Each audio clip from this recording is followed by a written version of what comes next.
College football, the playoff rankings come out on Tuesday. Florida State's going to need a telescope to see him. They have fired Willie Taggart.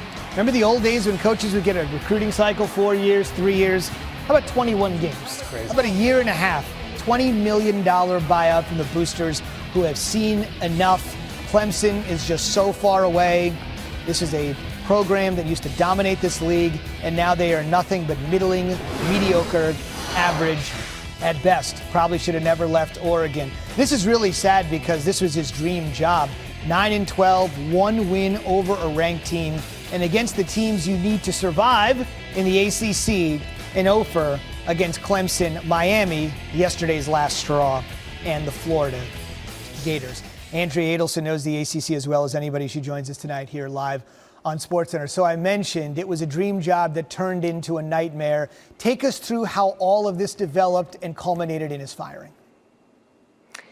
Well, Willie Taggart inherited a situation that wasn't great. I know people think it's Florida State and they've got the tradition and the championship program, but there were major issues here starting at quarterback, on the offensive line, and in the locker room. And Florida State struggled last year to a 5-7 record, and that had a lot of people wondering what's the direction of this program going into this season. And when I sat down with Willie Taggart in July, he was so optimistic. He didn't want me to tell people how optimistic he was. He wanted it to be a well-kept secret.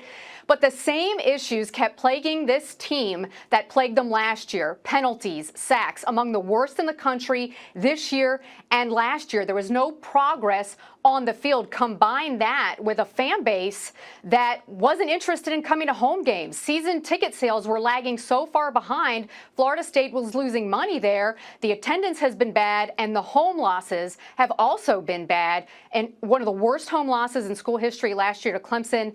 And then the straw that broke the camel's back was last night against Miami, losing 27-10, their rival, in a game that they were not competitive at all. Yeah, they haven't been competitive seemingly his entire tenure here. Last thing for you, because this is such a legendary program and a ton of coaches, I imagine, would be salivating to maybe have them have the opportunity to resurrect Florida State. Where do they go from here? Florida State's going to aim high. They believe this is a championship program that deserves an elite level coach. And when you look at what they were paying Willie Taggart, $5 million a year, they believe that's what this program deserves. When you talk about that history and the tradition, they're not that far removed from winning a national championship 2013, and they made the playoff in 2014.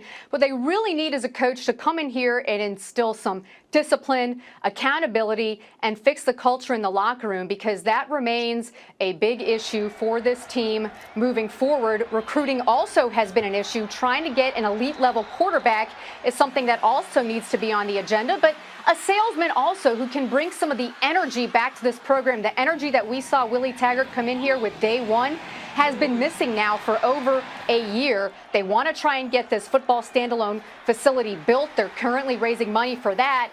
And I think that's one big reason why they decided to make this move right now, because they wanted to show their boosters and their fan base, look, we can't accept the losing that's been happening here. We can't accept 5-7 seasons. We need to build for the future. And I think that's what they want to try and do here with the next coach. It's a great insight from Andrea. Half a decade ago, they were in the college football playoff, and now they are the furthest thing from it. That's our Andrea Adelson. More coverage from her on ESPN.com.